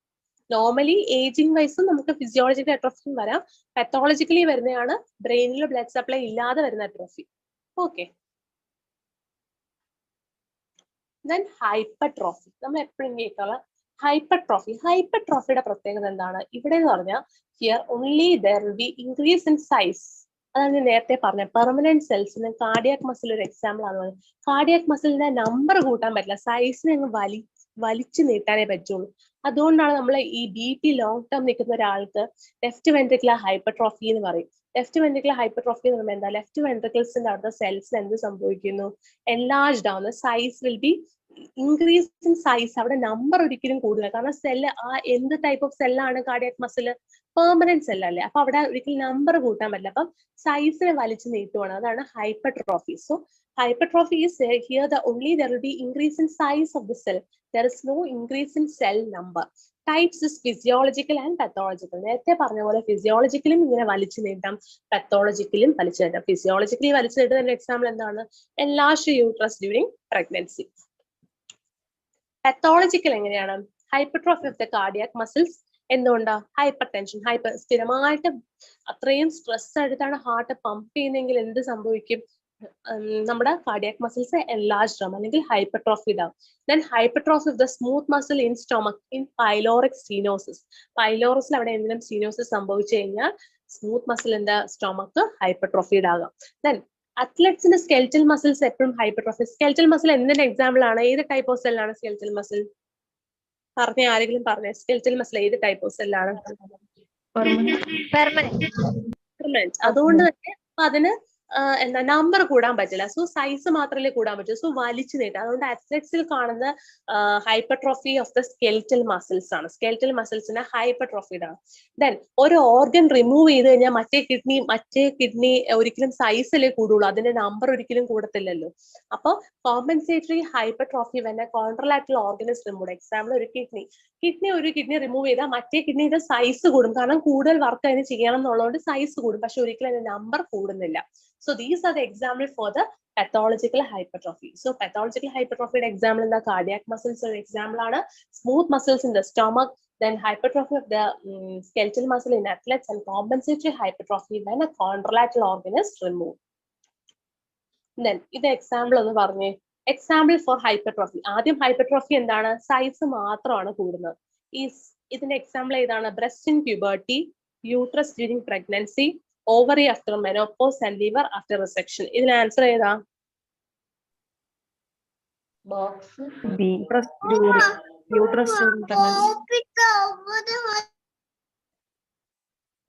യൂട്രസ് ഡ്യൂറിംഗ് പ്രഗ്നൻസി ആണ് ഹൈപ്പർട്രോഫിയുടെ എക്സാമ്പിൾ. ബ്രസ്റ്റ് ഡ്യൂറിംഗ് പ്യൂബർട്ടി അല്ല. ഓക്കെ, യൂട്രസ് ആണ് എക്സാമ്പിൾ ആയിട്ട് വരുന്നത്. രണ്ടും വന്നൂടെ? Hyperplasia hypertrophy വന്നൂടെ? യൂട്രസിന് ഹൈപ്പർട്രോഫിയും വരാം. ഹൈപ്പർപ്ലേഷ്യ പറയാത്തോണ്ടാണ് യൂട്രസിൽ ഇപ്പൊ പറയാത്തത്. രണ്ടും വരാം. യൂട്രസിൽ ഹൈപ്പർട്രോഫി ആൻഡ് ഹൈപ്പർപ്ലേഷ്യ വരാം. ബ്രസ്റ്റിൽ ഹൈപ്പർട്രോഫി വരാൻ പറ്റില്ല. ബ്രസ്റ്റിൽ ഹൈപ്പർപ്ലേഷ്യ ആണ്. പ്യൂബർട്ടിയുടെ സമയത്ത് ഹൈപ്പർപ്ലേഷ്യ ആണ് ബ്രസ്റ്റില്. ഓക്കെ, സനു ആണോ ചോദിച്ചത്? ഹലോ. അതെ. യൂട്രസ് അല്ലേ ചോദിച്ചത്? എനിക്ക് മനസ്സിലായത് യൂട്രസിനാണോ ഹൈപ്പർപ്ലേഷ്യ ഹൈപ്പർട്രോഫി വന്നുകൂടെയും ചോദിച്ചത്? യൂട്രസിൽ ഹൈപ്പർപ്ലേഷ്യ ഹൈപ്പർട്രോഫിയും വരാം. കാരണം വലിച്ചു നീട്ടല് മാത്രമല്ല, യൂട്രസിൽ സെല്ലിന്റെ നമ്പർ കൂടാം. Okay, then hyperplasia. Hyperplasia means increase in number of cells resulting in enlargement. അതായത് സെൽസിന്റെ നമ്പർ കൂടിയിട്ട് enlarge ചെയ്യുന്നതിനെയാണ് നമ്മൾ ഹൈപ്പർപ്ലേഷ്യ എന്ന് പറയുന്നത്. എക്സാമ്പിൾ സെല്ലിന്റെ സൈസ് നമുക്ക് സെല്ലിന്റെ നമ്പർ നമുക്ക് ഫിസിയോളജിക്കലും നമുക്ക് ഇൻക്രീസ് ചെയ്യാം, പത്തോളജിക്കലും നമുക്ക് ഇൻക്രീസ് ചെയ്യാം. അപ്പോൾ സെല്ലിന്റെ നമ്പർ ഫിസിയോളജിക്കലി ഇൻക്രീസ് ചെയ്യുന്ന എപ്പോഴാന്ന് ചോദിച്ചു കഴിഞ്ഞാൽ hyperplasia of the female breast during puberty, pregnancy and lactation. അപ്പോൾ പ്രഗ്നൻസിയും പ്യൂബർട്ടിയിലും ലാക്ടേഷനിലും നമ്മുടെ ബ്രസ്റ്റിൽ ഉണ്ടാകുന്ന ചേഞ്ചസ് എന്തുകൊണ്ടാണ് എൻലാർജ് ആവുന്ന വെച്ച് കഴിഞ്ഞാൽ സെല്ലിന്റെ നമ്പർ കൂടിയിട്ടാണ്, സെല്ലിന്റെ നമ്പേഴ്സ് കൂടിയിട്ടാണ്. ഒരിക്കലും തെറ്റിക്കരുത്. Hyperplasia of the female breast during the lactation, പ്രഗ്നൻസിയും പ്യൂബർട്ടിയിലും വരുന്ന സെല്ലിന്റെ നമ്പർ ആണ് കൂടുന്നത്. അതുപോലെ തന്നെ pregnant uterus is an example for both hyperplasia and hypertrophy. Hyperplasia എന്ന് പറയുമ്പോൾ സെല്ലിന്റെ നമ്പർ, ഹൈപ്പർട്രോഫി എന്ന് പറയുമ്പോൾ സെല്ലിന്റെ സൈസ്. രണ്ടും കൂടുന്ന സാധനം ഏതാണെന്ന് ചോദിച്ചു കഴിഞ്ഞാൽ പ്രഗ്നന്റ് യൂട്രസ് ആണ്. പിന്നെ prostatic hyperplasia in the old age. Old ഏജിൽ നമ്മൾ ബെനൈൻ അത് ഇമ്പോർട്ടന്റ് ആണ് കേട്ടോ. ഹൈപ്പർട്രോഫി ഓഫ് ദ പ്രോസ്റ്റേറ്റും പറയാറുണ്ട്, നമ്മൾ ഹൈപ്പർപ്ലേഷ്യ ഓഫ് ദ പ്രോസ്റ്റേറ്റും പറയാറുണ്ട്. ഹൈപ്പർട്രോഫി ഓഫ് ദ പ്രോസ്റ്റേറ്റ് എന്ന് പറയുന്നത് വെറുതെ അതിന്റെ സൈസ് ഒന്ന് എൻലാർജ് ചെയ്തു as due to aging. Hyperplasia വരുമ്പോഴാണ് നമുക്ക് ശ്രദ്ധിക്കണം എന്ന് പറഞ്ഞാൽ PSA ഒക്കെ ശ്രദ്ധിക്കണം എന്ന് നമ്മൾ ടെസ്റ്റ് ചെയ്യണം എന്നൊക്കെ പറയാം. എന്താണ് അവിടെ നമ്പർ ഓഫ് ദി സെൽസും കൂടുന്നു, അതായത് പ്രോസ്റ്റേറ്റിന്റെ സൈസിൽ മാത്രമല്ല നമ്പറും കൂടുന്നു. അപ്പൊ ഒരു ക്യാൻസറസ് ടെൻഡൻസിയിലോട്ട് പോകുന്നുണ്ടോ എന്ന് നോക്കുന്നതാണ് prostatic hyperplasia in the old age. That is an example four hyperplasia. So hyperplasia എന്ന് പറയുന്നത് തന്നെ നമ്പർ ഓഫ് സെൽസ് കൂടുന്ന കാരണം എൻലാർജ് ആവുന്നത്. ഫിസിയോളജിക്കൽ ഹൈപ്പർപ്ലേഷ്യ എന്ന് പറയുന്നത് hyperplasia of the female breast during pregnancy, puberty and lactation, hyperplasia of the pregnant uterus and prostatic hyperplasia in the old age. That is an example for physiological hyperplasia. ഇത് endometrial hyperplasia പറയുന്നത്. Hyperplasia നമ്മൾ നേരത്തെ പറഞ്ഞ number of cells കൂടുന്നു. Normal എൻഡോമെട്രി ഇങ്ങനെയാണ് ഇരിക്കുന്നത്. Endometrial ഹൈപ്പർപ്ലേഷ്യയിൽ കുറച്ച് cells number കൂടുക ചെയ്യുന്നത്. ഓക്കെ. Then pathological hyperplasia. നമ്മളൊക്കെ ഈ PCOD ഒക്കെ ഉള്ള ലാബ് റിപ്പോർട്ടിലൊക്കെ നമുക്ക് റിപ്പോർട്ട് എഴുതി കാണുന്ന കണ്ടിട്ടുണ്ട്. എൻഡോമെട്രിയൽ തിക്നെസ് കൂടുതലാകുമ്പോൾ മിക്കവാറും ഇംപ്രഷനിൽ എഴുതുന്നതാണ് എൻഡോമെട്രിയൽ ഹൈപ്പർപ്ലേഷ്യ. ഹൈപ്പർപ്ലേഷ്യ എന്ന് പറയുന്നത് എൻഡോമെട്രിയൽ കാണുന്ന നോർമൽ നമ്പർ ഓഫ് സെൽസിനേക്കാൾ കൂടുതൽ സെൽസ് കാണുന്നു. Endometrial hyperplasia is an example for pathological hyperplasia. കാരണം നമ്മുടെ ബോഡിയിൽ PCODയുടെ സമയത്ത് എന്താ ഈസ്ട്രജൻ എക്സസ് ആണ് വരുന്നത്. അപ്പൊ ഈസ്ട്രജൻ എക്സസ് ഉള്ള കണ്ടീഷനിൽ എൻഡോമെട്രിയത്തിൽ കൂടുതൽ നമ്പർ ഓഫ് സെൽസ് കൂടാം. അപ്പം that result in increased bleeding, heavy bleeding ഉള്ള ലിംബീസിലൊക്കെ സ്കാൻ ചെയ്യുമ്പോൾ എൻഡോമെട്രിയൽ തിക്നെസ് കൂടുതലാണ്. സോ എൻഡോമെട്രിയൽ ഹൈപ്പർപ്ലേഷ്യ എന്നായിരിക്കും ഇംപ്രഷൻ എഴുതുന്നത്. അതെന്താണ് എൻഡോമെട്രിയൽ ഹൈപ്പർപ്ലേഷ്യ ഇൻഡിക്കേറ്റ്സ് എന്താണ്, അവരുടെ ബോഡിയിൽ എക്സസ് ഓഫ് ഈസ്ട്രജൻ ഉണ്ടെന്നാണ് അതിനർത്ഥം. അപ്പൊ അതിനാണ് അവരെന്താ ചെയ്യുന്നത്, നമ്മുടെ മറ്റേ DNC ഒക്കെ ചെയ്ത് സ്ക്രേപ്പ് ചെയ്ത് കളയും. ഭയങ്കര തിക്നെസ് ആണ്, ഭയങ്കര ബ്ലീഡിങ് ഒക്കെ ആണെങ്കിൽ എന്താണ്. അപ്പൊ അതായത് നോർമൽ സെൽസ്, നോർമലി നമുക്ക് ഒരു പീരീഡ്സിന് സമയത്ത് കൂടുന്ന സെൽസ് അല്ലാതെ അതിലും കൂടുതൽ നമ്പർ ഓഫ് സെൽസ് കൂടുമ്പോഴാണ് അവിടെ ഒരു എൻഡോമെട്രിയൽ ഹൈപ്പർപ്ലേഷ്യ എന്നൊരു ഇംപ്രഷൻ വരുന്നത്. So endometrial hyperplasia is an example for pathological hyperplasia. അത് ഒരിക്കലും നോർമൽ അല്ല, അതൊരു അസുഖങ്ങൾ കാരണം ഉണ്ടാകുന്നതാണ്. എക്സാമ്പിൾ എന്ന് പറയുന്നത് PCOD നമുക്കൊരു എക്സാമ്പിൾ പറയാം. കാരണം എന്താ, ഈസ്ട്രജൻ എക്സസ് കൂടുതലാകുമ്പോൾ നമ്പർ ഓഫ് സെൽസ് അവിടെ കൂടുന്നു. ദെൻ pathological hyperplasia വേറെ എക്സാമ്പിൾ ആണ് increase in number of cells. Example ഏതാണ്, ഗ്രാനുലേഷൻ ടിഷ്യൂ, പുതിയ സെൽസ് ഉണ്ടായാൽ മുറിവ് അടക്കണ്ടേ. So it is an example for pathological hyperplasia. Granulation tissue formation, wound healing is an example for pathological hyperplasia. Okay. Then നേരത്തെ സാനു പറഞ്ഞ കാര്യം, pregnant uterus is an example for both hyperplasia and hypertrophy. അപ്പൊ ഓപ്ഷനിൽ രണ്ടും ഉണ്ടെങ്കിൽ both A and B തന്നെ എഴുതണം. ഇതിൽ ഏതെങ്കിലും ഒന്നേ ഓപ്ഷനിൽ ഉണ്ടെങ്കിൽ ഏതാണോ ഉള്ള ഓപ്ഷൻ അത് എഴുതുക ആൻസർ. ഓക്കെ. ദെൻ മെറ്റാപ്ലേഷ്യ. മെറ്റാപ്ലേഷ്യ എന്ന് പറയുമ്പോഴേക്കും ഒരു ടൈപ്പ് ഓഫ് സെല്ലിൽ നിന്ന് വേറൊരു ടൈപ്പിലോട്ട് സെല്ലിലോട്ട് മാറുന്നതിനാണ് മെറ്റാപ്ലേഷ്യ എന്ന് പറയുന്നത്. പക്ഷേ ഇവിടെ ഒരു ഇമ്പോർട്ടന്റ് തിങ് എന്ന് പറഞ്ഞാൽ it can be reversible. Once the stimulus is removed, it can be reversed. എന്താ ശരിക്കും എക്സാമ്പിൾ പറയാനാണെങ്കിൽ നമുക്കൊരു സ്റ്റിമുലസ്, കണ്ടിന്യൂസ് ആയിട്ട് സ്റ്റിമുലസ് കൊടുത്തു. അപ്പൊ നോർമൽ ടൈപ്പ് ഓഫ് എപ്പിത്തീലിയത്തിൽ നിന്ന് മാറി അത് വേറൊരു ടൈപ്പ് ഓഫ് എപ്പിത്തീലിയത്തിലോട്ട് വന്നു. പക്ഷെ സ്റ്റിമുലസ് നമ്മൾ റിമൂവ് ചെയ്ത് കഴിഞ്ഞാൽ ആ epithelium will revert backs to normal. അതാണ് മെറ്റാപ്ലേഷ്യയുടെ പ്രത്യേകത. Reversible change of one type of epithelial അല്ലെങ്കിൽ mesenchymal adult cell to another type of adult epithelial or the mesenchymal cells is known as metaplasia. It reverts backs to normal. Important, അതായത് പറ്റും. അത് important ആയിട്ട് ആലോചിക്കുക. കാരണം ചിലപ്പം true or false സ്റ്റേറ്റ്മെന്റോ അല്ലെങ്കിൽ which of the following statements are true regarding metaplasia എന്ന് ചോദിക്കാം. മെറ്റാപ്ലേഷ്യ എന്ന് പറഞ്ഞ പേര് കേൾക്കുമ്പോൾ പെട്ടെന്ന് നിങ്ങൾ വിചാരിക്കും ഇത് റിവേഴ്സിബിൾ ചേഞ്ച് അല്ല. It is a reversible change. It can be reverse back to normal. അത് ഇമ്പോർട്ടന്റ് ആണ്. On the removal of the stimulus. But if the stimulus persist, it can transform into cancer. പക്ഷേ stimulus persist ചെയ്യുന്നുണ്ടെങ്കിൽ it can transform into cancer. So ഇത് ഓരോന്നിനും significant ആയിട്ട് line പറയുന്ന കാരണം true or false statement ചോദിക്കാറുണ്ട്, assertion reasoning ചോദിക്കാറുണ്ട്.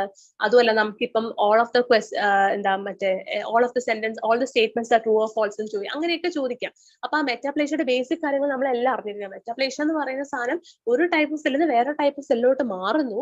അത് കൂടാണ്ട് it is A reversible change once the stimulus is removed. പിന്നെ മൂന്നാമത്തെ point, if the stimulus is persisting, it can transform into a cancer. That is metaplasia. Example എന്താണ്? Barrett oesophagus അല്ലെ, നമ്മൾ പറയത്തില്ലേ ബാരറ്റ് ഈസോഫാഗസ് ലോങ് സ്റ്റാൻഡിങ് കേസസിൽ എന്തായിട്ട് മാറും, എന്ത് കാർസിനോമയായിട്ട് മാറും ബാരറ്റ് ഈസോഫാഗസ്? ആരെങ്കിലും പറയോ? എന്തോ Barrett esophagus can be transformed into adenocarcinoma, squamous cell carcinoma of the esophagus in the gated list. Barrett esophagus can long run can transform into squamous cell carcinoma of the esophagus. Okay. In the uterine endocervix, squamous metaplasia in the prolapses, അതായത് യൂട്രൈനിലെ endocervix is normally lined by simple columnar epithelium. നമ്മൾ എപ്പോഴും അറിയാം സെർവിക്സിന്റെ endocervix ഉള്ളിലത്തെ part is lined by simple columnar epithelium. എന്തുകൊണ്ടാണ്? Ciliated movement ആവശ്യമുള്ള സ്ഥലമായതുകൊണ്ട് endocervix is lined by simple columnar epithelium. പക്ഷേ അതൊരു പ്രൊലാപ്സ് സ്റ്റേജിലോ അല്ലെങ്കിൽ ഓൾഡ് ഏജിലോ ഈ സെർവിക്സ് ക്യാൻ നോർമലി ലൈൻ ചെയ്ത ഈ എപ്പിത്തീലിയം മാറി സ്ക്വാമസ് എപ്പിത്തീലിയമായിട്ട് മാറും. അതിനെയാണ് നമ്മൾ എന്ത് പറയുന്നത്? അപ്പൊ ക്യാൻസറസ് നമ്മൾ പറയത്തില്ലേ CA cervix common in women. എപ്പോഴാണ്? Simple columnar epithelium will be lined by squamous metaplasia. പക്ഷെ അതിനൊരു ട്രിഗർ എന്ന് പറഞ്ഞാൽ ഒന്നീ പ്രൊലാപ്സ് സ്റ്റേജിലോ അല്ലെങ്കിൽ ഓൾഡ് ഏജിലോ ആണ് ഈ സിമ്പിൾ കോളംനാർ എപ്പിത്തീലിയം മാറി അതൊരു സ്ക്വാമസ് എപ്പിത്തീലിയമായിട്ട് മാറുന്നത്. അപ്പോഴാണ് നമ്മൾ എന്ത് പറയുന്നത്? CA cervix. ഓക്കെ, നമ്മൾ ക്യാൻസർ സെർവിക്സ് എന്ന് പറയുന്നത് മോസ്റ്റ് കോമൺലി നമ്മൾ പറയത്തില്ലേ. അതെങ്ങനെയാന്ന് വെച്ച് കഴിഞ്ഞാൽ സിംപ്ലി നമ്മൾ കോളംനാർ ഇപ്പൊ അത് പക്ഷേ നമ്മൾ സിമ്പിൾ കോളംനാർ എപ്പിത്തീലിയം നമുക്ക് അറിയാലോ, കാരണം അവിടെ സീലിയേറ്റഡ് മൂവ്മെന്റ് ആവശ്യമുള്ളത് കൊണ്ട് അവിടെ സിമ്പിൾ കോളംനാർ എപ്പിത്തീലിയമായിരിക്കും നോർമലി ലൈൻ ചെയ്തിരിക്കുന്നത്. പക്ഷേ ഓൾഡ് ഏജിന്റെ സമയത്തോ റിലാക്സ്ഡ് സ്റ്റേറ്റിലോ എന്ത് സംഭവിക്കാം? സ്ക്വാമസ് എപ്പിത്തീലിയം കൊണ്ട് ലൈൻ ചെയ്യാം. അങ്ങനെ ആകുമ്പോൾ എന്ത് സംഭവിക്കുന്നു? CA സെർവിക്സ് ആയിട്ട് പോകുന്നു. പിന്നെ മൂന്നാമത്തെ എക്സാമ്പിൾ ആണ് മോങ്കിബർഗ്സ് മീഡിയൽ കാൽസിഫിക് സ്ക്ലെറോസിസ്. അത് ബ്ലഡ് വെസൽസ് വരുന്ന ചേഞ്ച് ആണ്. Monckeberg's medial calcific sclerosis is an example for metaplasia. അതാണ് ഇമ്പോർട്ടന്റ്. ഓപ്ഷനിൽ മെറ്റാപ്ലേഷ്യയിലെ മിക്കവാറും ക്വസ്റ്റ്യൻസിൽ കാണാറുള്ളത് മോങ്കിബർഗ്സ് മീഡിയൽ കാൽസിഫിക് സ്ക്ലെറോസിസ് ആണ്. അപ്പം അതൊരു ചേഞ്ച് ഇൻ ബ്ലഡ് വെസൽസ് ആണ്. ബ്ലഡ് വെസൽ നോർമലി ലൈൻ ചെയ്യുന്ന മാറി വേറൊരു എപ്പിത്തീലിയമായിട്ട് ലൈൻ ചെയ്യുന്നതിനാണ് മോങ്കിബർഗ്സ് മീഡിയൽ കാൽസിഫിക് സ്ക്ലെറോസിസ് വരുന്നത്. അപ്പൊ അത് is an example for metaplasia. Barrett esophagus ആലോചിക്കുക, uterine cervix ആലോചിക്കുക, monkeypox medial calcific sclerosis is an example for metaplasia. Metaplasia significance എന്താണ്? Reverts back to normal. ഇനി അടുത്ത question, transformation of one epithelium to other epithelium is known as Metaplasia. Okay, all are true about metaplasia except slow growth, reverse back to normal, irreversible, if persistent may induce cancer transformation. ഏതാണ് അതിന്റെ false statement? Irreversible. ഞാൻ നേരത്തെ ഒരു point നമ്മൾ അറിഞ്ഞിരിക്കണം. It is an irreversible. അത് തെറ്റല്ലേ? കാരണം മെറ്റാപ്ലേഷ്യ റിവേഴ്സിബിൾ ആയിട്ടുള്ള സാധനമല്ലേ. ഓക്കെ, ആൻസർ എന്ന് പറഞ്ഞാൽ ഓപ്ഷൻ സി ആണ്. Then dysplasia or atypical hyperplasia. Dysplasia എന്ന് പറഞ്ഞാൽ as name indicates there is some disorder. എവിടെ? Disorder in the cellular development accompanied with metaplasia and hyperplasia. Cellular development എന്തൊരു ഡിസോർഡർ ഉണ്ട്, അത് കൂടാണ്ട് മെറ്റാപ്ലേഷ്യ എന്ന ഒരു ടൈപ്പ് ഓഫ് സെല്ലിൽ നിന്ന് വേറൊരു ടൈപ്പ് ഓഫ് സെല്ലിലോട്ട് മാറുന്നു. ആൻഡ് ഓൾസോ ഹൈപ്പർപ്ലേഷ്യ എന്ന് പറയുമ്പോഴേക്കും നമ്പർ ഓഫ് സെൽസ് കൂടുന്നു. എന്തുകൊണ്ടാണ് ഡിസ്പ്ലേഷ്യ സംഭവിക്കുന്നത്? ഡ്യൂ ടു ക്രോണിക് ഇറിറ്റേഷൻ അല്ലെങ്കിൽ പ്രൊലോങ്ഡ് ഇൻഫ്ലമേഷൻ. ക്രോണിക് ഇറിറ്റേഷൻ കൊണ്ടിട്ടോ പ്രൊലോങ്ഡ് ഇൻഫ്ലമേഷൻ കൊണ്ടിട്ടോ ആണ് ഡിസ്പ്ലേഷ്യ സംഭവിക്കുന്നത്. ഈ ഡിസ്പ്ലേഷ്യയിൽ എന്താണ് പ്രത്യേകത എന്ന് പറഞ്ഞാൽ there will be loss of basal polarity. അപ്പൊ എന്താണ് ഈ basal polarity? Loss of basal polarity എന്ന് പറഞ്ഞാൽ nuclei will be lying away from the basement membrane. Nuclei എന്താ നോർമലി ബേസ്മെന്റ് മെംബ്രെയിന്റെ അടുത്താണ് കിടക്കുന്നത്. പക്ഷേ ഡിസ്പ്ലേഷ്യ വന്നു കഴിഞ്ഞാൽ nuclei will be lying away from the basement membrane. അതാണ് loss of basal polarity. Most common example for dysplastic changes എന്ന് പറഞ്ഞു കഴിഞ്ഞാൽ യൂട്രൈൻ സെർവിക്സും റെസ്പിറേറ്ററി ട്രാക്റ്റിലുമാണ് ഡിസ്പ്ലേഷ്യ സംഭവിക്കാൻ സാധ്യത ഉള്ളത്. മോസ്റ്റ് കോമൺ എക്സാമ്പിൾസ് എന്ന് പറഞ്ഞാൽ യൂട്രൈൻ സെർവിക്സും റെസ്പിറേറ്ററി ട്രാക്റ്റും ആണ്. സോ ഡിസ്പ്ലേഷ്യ എന്ന് പറഞ്ഞാൽ disordered cellular development along with metaplasia and hyperplasia. ഏറ്റവും ഇമ്പോർട്ടന്റ് അത് ക്രോണിക് ഇറിറ്റേഷൻ കൊണ്ടിട്ടാണ് വരുന്നത്. അവിടെ എന്താ സംഭവിക്കുന്നത്? ബേസൽ പൊളാരിറ്റി നഷ്ടപ്പെടുന്നുണ്ട്. ആൻഡ് മോസ്റ്റ് കോമൺ എക്സാമ്പിൾസ് എവിടെയാണ് കാണുന്നത്? യൂട്രൈൻ സെർവിക്സിലും റെസ്പിറേറ്ററി ട്രാക്റ്റിലുമാണ് കാണുന്നത്. Then summary. അട്രോഫി എന്ന് പറഞ്ഞാൽ എന്താണ്? നമ്പറും സൈസും കുറയുന്നു. ഹൈപ്പർട്രോഫി എന്ന് പറഞ്ഞാൽ എന്താണ്? സൈസ് മാത്രം കൂടുന്നു. ഹൈപ്പർപ്ലേഷ്യ എന്ന് പറഞ്ഞാൽ എന്താണ്? നമ്പർ മാത്രം കൂടുന്നു. മെറ്റാപ്ലേഷ്യ എന്ന് പറഞ്ഞാൽ ഒരു ടൈപ്പിൽ നിന്ന് വേറൊരു ടൈപ്പിലോട്ട് പോകുന്നു. ഡിസ്പ്ലേഷ്യ എന്ന് പറഞ്ഞാൽ എന്താണ്? ഡിസോർഡേർഡ് സെല്ലുലാർ ഡെവലപ്മെന്റ്. ഓക്കെ, ഇതാണ് ഒരു സമ്മറി. Then cell injury. നമ്മൾ നേരത്തെ പറഞ്ഞു റിവേഴ്സിബിളും ഇറിവേഴ്സിബിളും, രണ്ട് ടൈപ്പ് ഓഫ് ഇഞ്ചുറി. ഇത്രയും നേരം പറഞ്ഞത് നമ്മൾ എന്താ അഡാപ്റ്റേഷൻസ് ആയിരുന്നു. എങ്ങനെയാണ് ഒരു ഓൾട്ടേർഡ് ഫങ്ഷണൽ ഡിമാൻഡ് എന്തൊക്കെ രീതിയിൽ വരാം എന്നാണ് പറഞ്ഞത്. അതാണ് അട്രോഫി, ഹൈപ്പർട്രോഫി, ഹൈപ്പർപ്ലേഷ്യ, മെറ്റാപ്ലേഷ്യ, ഡിസ്പ്ലേഷ്യ. ഇനി അടുത്തത് ഇഞ്ചുറി ആയിട്ട് രണ്ട് ടൈപ്പ്, റിവേഴ്സിബിളും ഇറിവേഴ്സിബിളും പറഞ്ഞു. ഇനി റിവേഴ്സിബിൾ സെൽ ഇഞ്ചുറിയിൽ എന്തൊക്കെയാണ് വരുന്നത് നമുക്ക് നോക്കാം. റിവേഴ്സിബിൾ സെൽ ഇഞ്ചുറിയിലെ മോസ്റ്റ് കോമൺ കോസിന് ഹൈപ്പോക്സിയ, ഓക്സിജൻ കിട്ടാതിരിക്കുന്നതാണ് most common cause of reversible cell injury. Organelles effect ചെയ്തത് ഏതൊക്കെയാണെന്ന് ചോദിച്ചു കഴിഞ്ഞാൽ mitochondria, endoplasmic reticulum and nucleus. Oxygen ഇല്ലെങ്കിൽ ഏറ്റവും കൂടുതൽ എഫക്ട് ചെയ്യുന്ന ഏതൊക്കെ ഓർഗനൽസ് ആണ്? Mitochondria, endoplasmic reticulum and nucleus. അതുകൊണ്ട് റിവേഴ്സിബിൾ സെൽ ഇഞ്ചുറി ഏറ്റവും കൂടുതൽ എഫക്ട് ചെയ്യുന്ന ഓർഗനൽസ് ഏതൊക്കെയാണെന്ന് ചോദിച്ചു കഴിഞ്ഞാൽ mitochondria, endoplasmic reticulum and nucleus.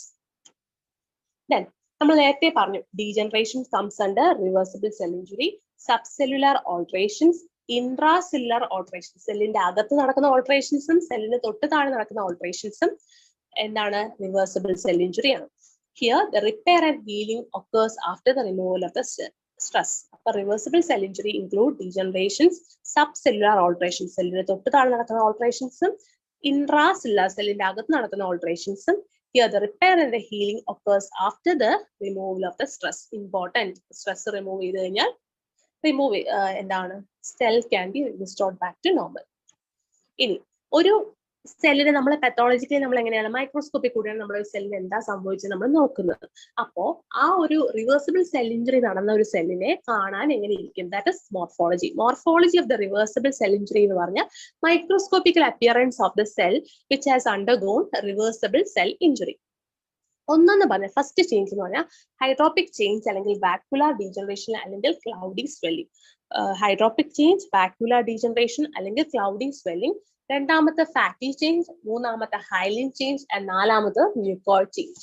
അങ്ങനെ 4 ടൈപ്പ് ഓഫ് ചേഞ്ചസ് ആണ് ഒരു റിവേഴ്സിബിൾ സെൽ ഇഞ്ചുറി നടന്ന ഒരു സെല്ലിനെ കാണാനായിട്ട് പറ്റുന്നത്.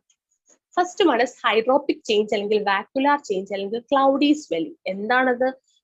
ഒരു സെല്ലിന്റെ അകത്ത് കുറെ വെള്ളം കയറുന്ന സാധനത്തിനെയാണ് നമ്മൾ ഹൈഡ്രോപിക് ചേഞ്ച് അല്ലെങ്കിൽ വാക്യുലാർ ചേഞ്ച് അല്ലെങ്കിൽ ക്ലൗഡി സ്വെല്ലിംഗ്. അത് മൂടല് മാത്രമേ കാണുള്ളൂ. കാരണം എന്താ? സെല്ല് നിറച്ച് വീർത്തിരിക്കും, അതിന്റെ മുഴുവൻ ഫ്ലൂയിഡ് ആയിരിക്കും. അതാണ് ഹൈഡ്രോപിക് ചേഞ്ച് എന്ന് പറയുന്നത്. It is A first and consistent manifestation of almost all forms of cell injury. ഏത് ഫോം ഓഫ് സെൽ ഇഞ്ചുറി എടുത്താലും ആദ്യത്തെ മാനിഫെസ്റ്റേഷൻ അല്ലെങ്കിൽ കൺസിസ്റ്റന്റ് ആയിട്ട് കാണുന്ന ഒരു മാനിഫെസ്റ്റേഷൻ ഏതാണെന്ന് ചോദിച്ചാൽ ഹൈഡ്രോപിക് ചേഞ്ച്. ഒരു സെല്ലിന്റെ അകത്ത് വെള്ളം കയറുന്നതാണ് ഏറ്റവും ഫസ്റ്റ് ഫോർമോസ്റ്റ് ആയിട്ട് കാണുന്ന അല്ലെങ്കിൽ കൺസിസ്റ്റന്റ് ആയിട്ട് കാണുന്ന ഒരു form of manifestation in all forms of cell injury. ഇനി എന്തുകൊണ്ടാണ് ഇതിനകത്ത് വെള്ളം കയറിയത്? It is due to defect in membrane permeability. ആ സെല്ലിന്റെ മെംബ്രെയിൻ പെർമിയബിലിറ്റിയിൽ എന്തോ ഒരു ഡിഫക്റ്റ് സംഭവിച്ച് സെല്ലിന്റെ അകത്ത് ഫ്ലൂയിഡ് കയറി സെല്ല് സ്വെല്ല് ചെയ്യുന്നതാണ് first and consistent manifestation of almost all the forms of cell injury. That is hydropic change അല്ലെങ്കിൽ vacuolar change. വേറെ പേരുകൾ ഇമ്പോർട്ടന്റ് ആണ്. Cloudy swelling. Okay, next one is hyaline change. Hyaline എന്ന് പറഞ്ഞ പേര് എന്താണ്? It is a histological term for glassy, homogeneous, eosinophilic appearance of the material in hematocyle and eosin stain section. നമ്മളൊരു section എടുത്തിട്ട് നമ്മൾ മൈക്രോസ്കോപ്പിൽ കൂടെ നോക്കിയിട്ടാണല്ലോ ഈ സെല്ലിന് ഇന്ന ചേഞ്ച് സംഭവിച്ചെന്ന് പറയുന്നത്. അപ്പൊ ഒരു സെക്ഷൻ എടുത്തിട്ട് അതിനെ ഹെമറ്റോസൈലിനും ഇയോസിനും ഒഴിച്ച് സ്റ്റെയിൻ ചെയ്ത് നോക്കുമ്പോൾ അതിന്റെ അകത്ത് ആ കാണുന്ന നമ്മൾ എടുത്ത സ്പെസിമെന്റിനകത്ത് ഒരു ഗ്ലാസി ആയിട്ട്, ഹോമോജീനസ് പറഞ്ഞാൽ ഫുൾ ആയിട്ട് ഗ്ലാസി മൊത്തമായിട്ട് ഒരു ഈസ്നോഫിലിക് അപ്പിയറൻസ് ആണ് ഉള്ളതെങ്കിൽ ആ കാണുന്ന കാണുന്ന സ്പെസിമെന് ഹൈലിൻ ചേഞ്ച് സംഭവിച്ചു, അല്ലെങ്കിൽ ആ കാണുന്ന സെല്ലിന് ഹൈലിൻ ചേഞ്ച് സംഭവിച്ചു എന്നായിരിക്കും ഇംപ്രഷൻ വരിക. ആരുടെ അടുത്ത് നിന്ന്? ഒരു പത്തോളജിസ്റ്റിൽ നിന്ന് വരിക. So when we observe through microscope, if we see a glassy homogeneous eosinophilic appearance of the material in the stain section, in hematoxylin and eosin stain section, that indicates that the cell has undergone some hyaline changes. ആ hyaline change തന്നെ രണ്ട് type of hyaline ഉണ്ട്. സെല്ലിന്റെ അകത്തും ഈ changes നടക്കാം, സെല്ലിന്റെ പുറത്തും ചേഞ്ചസ് നടക്കാം. That is intracellular hyaline and the extracellular hyaline. Okay, then intracellular hyaline ഇത് എവിടെയാ കാണുന്നത്? ഇമ്പോർട്ടന്റ് ആണ്. ഇൻട്രാസെല്ലുലാർ എന്ന സെല്ലിന്റെ അകത്ത് they are seen in epithelial cells.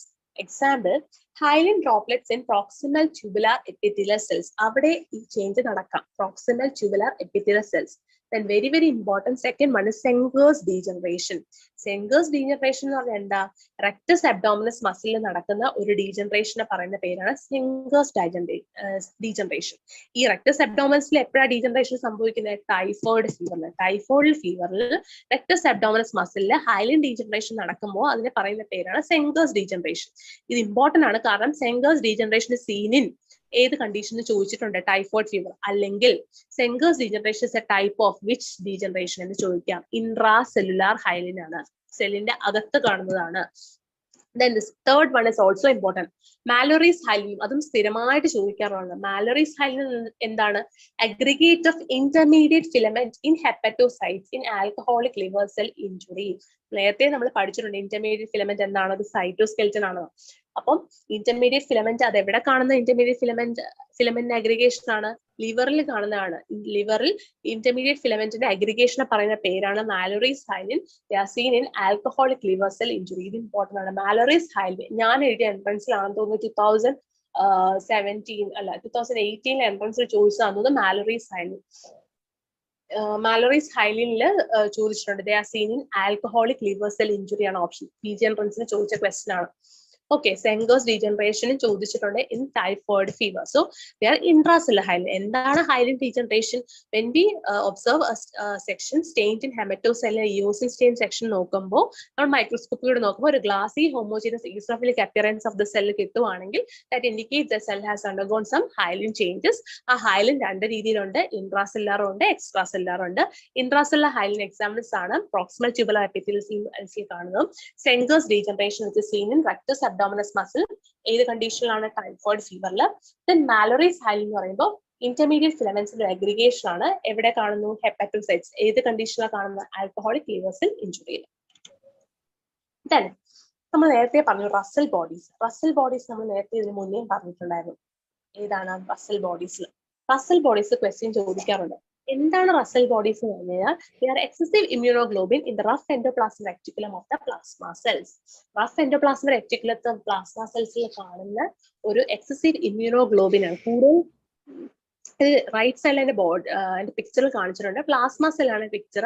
Plasma സെല്ലിന്റെ അകത്ത് കൂടുതലായിട്ട് കാണുന്ന immunoglobin, excessive immunoglobin in the rough endoplasmic reticulum of the plasma സെൽസിനെയാണ് റസൽ ബോഡീസ് എന്ന് പറയുന്നത്. ഈ റസൽ ബോഡീസ് എന്ന് പറയുന്നത് ഓർക്കാൻ എളുപ്പത്തിൽ ഞാൻ ഓർത്തതാണ് റസ്കും പാലും. എന്റെ ഒരു ഓർമ്മയ്ക്ക് വേണ്ടി ഞാൻ ഓർത്തിരുന്നതാണ് റസ്കും പാലും. സോ റസ്ക് എവിടെ കാണുന്ന? പ്ലാസ്മ സെൽസിലാണ് കാണുന്നത്. Okay, they are seen in ഏതൊക്കെ ഡിസീസ് കണ്ടീഷനിലാണെന്ന് ഓർക്കുക. Multiple myeloma and rhinoscleroma. ഇതിലാണ് രണ്ട് കണ്ടീഷൻ. മൾട്ടിപ്പിൾ മൈലോമയും റൈനോസ്ക്ലെറോമയിലാണ് റസൽ ബോഡീസ് കാണുന്നത്. അത് എന്താണെന്ന് ചോദിച്ചാൽ they are nothing but the immunoglobulin which are present in excessive amount there in plasma cells. 2021 ചോദിച്ച ക്വസ്റ്റൻ ആണ് which of the following cells show Russell bodies? Hepatocytes, Kupffer cell, mast cell and plasma cell. ഏതിലായിരുന്നു Russell body? അത് ഇപ്പൊ correct ആയിട്ട് നമുക്ക് ബാക്കി confuse ചെയ്യുന്ന പോലത്തെയാണ്. കണ്ടോ? Hepatocyte, Kupffer cell, mast cell confuse ചെയ്യിക്കുന്ന രീതിയിൽ എല്ലാം പറയും. പ്ലാസ്മ സെല്ല് ഓർക്കാൻ എളുപ്പത്തിന് റസ്കും പാലും ഓർക്കുക. Okay, then extra cellular hyaline. ഈ കാണുന്ന ഈ ഗ്ലാസി ഹോമോജിനസ് eosinophilic appearance സെല്ലിന് പുറത്തും കാണാം. They are seen in connective tissue. Connective ടിഷ്യൂസിലാണ് കാണാറുള്ളത്. കോർപ്പോറ അമൈലിക്ക ചോദിക്കാറുണ്ട്. They are seen in prostate in elderly ആയിട്ടുള്ള ഒരു പ്രോസ്റ്റേറ്റ് ഒരാൾ, അതായത് ഒരു വയസ്സായ ഒരാളുടെ പ്രോസ്റ്റേറ്റിന് അവിടുന്ന് ഒരു സ്പെസിമെൻ എടുത്ത് നമ്മൾ മൈക്രോസ്കോപ്പിൽ കൂടെ നോക്കിക്കഴിഞ്ഞാൽ നമുക്ക് എന്ത് കാണാൻ പറ്റും? എക്സ്ട്രാ സെല്ലുലാർ ഹൈലിൻ കാണാൻ പറ്റും. ആൻഡ് ഓൾസോ ബ്രെയിനും സ്പൈനൽ കോഡും. വയസ്സായ ഒരാളുടെ ബ്രെയിനിലും സ്പൈനൽ കോഡിലും പ്രോസ്റ്റേറ്റും നമ്മൾ സ്റ്റെയിൻ ചെയ്ത് നോക്കിക്കഴിഞ്ഞു കഴിഞ്ഞാൽ നമുക്ക് എക്സ്ട്രാ സെല്ലുലാർ ഹൈലിൻ മൈക്രോസ്കോപ്പിൽ കൂടെ കാണാൻ കാണാൻ പറ്റും. And also in the old infarct in the lungs. പഴയ ഏതെങ്കിലും സമയത്ത് ലങ്സിൽ ഇൻഫാക്ഷൻ സംഭവിച്ചിട്ടുണ്ടെങ്കിൽ, history of episode of infarction in lungs, ആ ഒരു സൈഡിലെ എസ്എസ്എൻ എടുത്ത് നോക്കിയാലും നമുക്ക് എന്തായിരിക്കും എക്സ്ട്രാ സെല്ലുലാർ ഹൈലിൻ കാണാൻ പറ്റും. അതിന് പറയുന്ന പേരാണ് കോർപ്പോറ അമൈലിക്ക. ദെൻ ഹൈലിൻ ആർട്ടീരിയോസ്ക്ലിയോസിസ്, ഇത് ചോദിച്ചിട്ടുള്ള ക്വസ്റ്റൻ ആണ്. Hyaline arteriosclerosis in renal vessels in hypertension and diabetes. ഹൈപ്പർ ടെൻഷനും ഡയബറ്റിസും ഉള്ള ഒരാളുടെ, അല്ലെങ്കിൽ ഹൈപ്പർ ടെൻഷൻ മാത്രമുള്ള ഒരാളുടെ റീനൽ ബ്ലഡ് വെസൽസ് എടുത്ത് എന്തെങ്കിലും സ്പെസിഫിൻ എടുത്ത് നോക്കിക്കഴിഞ്ഞാൽ നമുക്ക് കാണാൻ പറ്റുന്നത് ഹൈലിൻ ആർട്ടീരിയോസ്ക്ലിയോസിസ് ആണ്. That is an example for extracellular hyaline. Okay, extracellular hyaline example ആണ് hyaline arteriosclerosis. Then fatty change. Fatty change എന്ന് പറഞ്ഞാൽ അതും കോമൺലി ചോദിക്കാൻ സാധ്യതയുള്ള ക്വസ്റ്റ്യൻ, കാരണം ഫാറ്റ് ലിവർ ഇല്ലാത്ത മനുഷ്യർ ഇപ്പൊ ലോകത്തില്ലല്ലോ. അപ്പൊ അതുപോലെ most common site for accumulation of fat എവിടെയാ ചോദിച്ചാൽ ലിവർ ആണ്. And most common cause of fatty liver ഏതാണ്? Alcoholic liver disease. മിക്കവാറും ആൽക്കഹോൾ കഴിക്കുന്നവർക്കായിരിക്കും fatty liver most common cause പറയുന്നത്. ഓക്കെ, ദെൻ സാർ ഇറിവേഴ്സിബിൾസ് തുടങ്ങിയാൽ തീരത്തില്ല സാർ, അപ്പൊ ഇവിടെ വെച്ച് സ്റ്റോപ്പ് ചെയ്യട്ടെ? അതോ അതും കൂടെ കഴിഞ്ഞിട്ട് നിർത്തിയാൽ മതിയോ സാർ? ആയിക്കോട്ടെ ഡോക്ടറെ, ഇന്ന് മതിയാക്കാം. എന്തെങ്കിലും ഡൗട്ട്സോ ഡിസ്കഷൻസോ എന്തെങ്കിലും ഉണ്ടെങ്കിൽ ഒരു 5-10 മിനിറ്റ് എടുക്കാം. ഡോക്ടർ ഉദ്ദേശിച്ച അത്രയും പോർഷൻ തീർന്നോ എന്നോ? ഞാൻ അങ്ങനെ നോക്കിയില്ല സാർ, ഞാൻ അങ്ങനെ ഡിവൈഡ് ചെയ്തില്ല. പറഞ്ഞു ചില സ്ലൈഡുകൾ കുറച്ച് ടൈം കൂടുതൽ എടുത്തു എന്ന് തോന്നുന്നു. ഓക്കെ, സാരമില്ല. നാളെ ഇതേ സമയമാണല്ലോ? ഇതേ സമയം സാർ. നാളെ ഇപ്പൊ 2 തൊട്ട് 4 വരെ ഇതേ സമയത്ത് ഇതിന്റെ സെക്കൻഡ് സെഷൻ ഉണ്ടാകും. അതുകൊണ്ട് തീർന്നില്ലെങ്കിൽ നമുക്ക് പിന്നീട് ഒരു മണിക്കൂറോടെ പിന്നെ എടുക്കാം, കുഴപ്പമില്ല. അപ്പൊ ഇന്ന് പറഞ്ഞ കാര്യത്തിൽ എന്തെങ്കിലും ഡിസ്കഷൻ ഉണ്ടെങ്കിൽ വേഗം പറയുക. നമ്മൾ ഡിസ്കഷന് വേണ്ടി ചോദിക്കുമ്പോൾ എപ്പോഴും ആളുകൾ ലീവ് ചെയ്ത് പോകുന്നതായിട്ടാണ് കാണുന്നത്. ഡിസ്കഷൻ അഡീഷൻസ് എന്തെങ്കിലും? ഡോക്ടർ കുറെ മൾട്ടിപ്പിൾ ചോയ്സ് ക്വസ്റ്റ്യൻസ് ഒക്കെ ഇടയ്ക്ക് പറഞ്ഞിരുന്നു.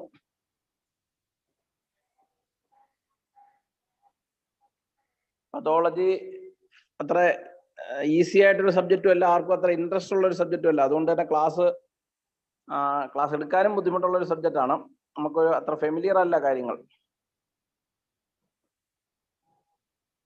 അധികം ചോദ്യങ്ങൾ പതോളജിയിൽ നിന്ന് ഉണ്ടായില്ലെങ്കിൽ പോലും കുറച്ചൊക്കെ ഉണ്ടാകും. 3-4 ചോദ്യങ്ങൾ. ആ ചോദ്യങ്ങൾ എന്ന് പറയുമ്പോൾ 3-4 ചോദ്യങ്ങളാണെങ്കിൽ പോലും അത് ചിലപ്പം ക്രൂഷ്യൽ ആകാൻ സാധ്യതയുള്ളതുമാണ്, നമുക്കൊരു ഐഡിയ ഇല്ല എങ്കിൽ. അപ്പൊ എന്തെങ്കിലും ഉണ്ടെങ്കിൽ വേഗം പറയുക, അല്ലെങ്കിൽ നമുക്ക് അവസാനിപ്പിക്കാം. ഡോക്ടർ ഇന്ന് പറഞ്ഞതിലുള്ള ഒരു ഇമ്പോർട്ടന്റ് ക്വസ്റ്റ്യൻസ് ഒരു 4-5 ഓർത്ത് പറയാൻ പറ്റുമോ? സ്ലൈഡിൽ ഉണ്ടായിരുന്നൊക്കെ തന്നെ.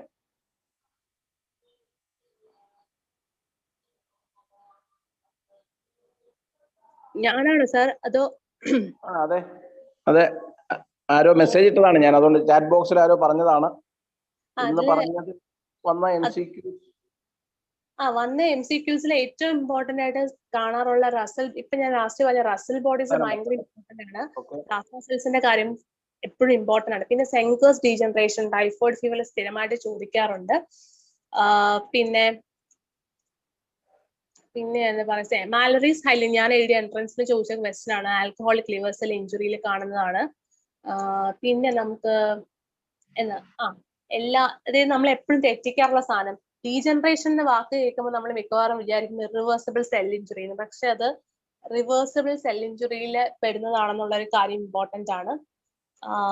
പിന്നെ most common cause of reversible cell injury hypoxia.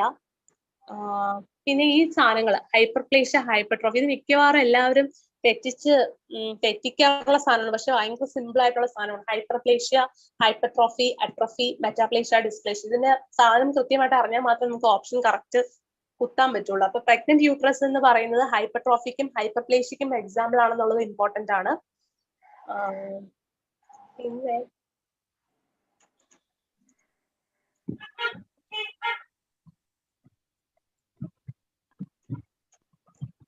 പിന്നെ അഡാപ്റ്റേഷൻസ് അത്രേ ഉള്ളൂ. പിന്നെ ഹാർട്ട് ഫീലർ സെൽസ് വളരെ വളരെ ഇമ്പോർട്ടന്റ് ആണ്. എല്ലാവരും ഹാർട്ട് കൊണ്ട് കുത്തുന്ന സാധനം ലങ്സിലാണ് കാണുന്നത് എന്നുള്ളത് വളരെ ഇമ്പോർട്ടന്റ് ആയിട്ടുള്ള കാര്യമാണ്.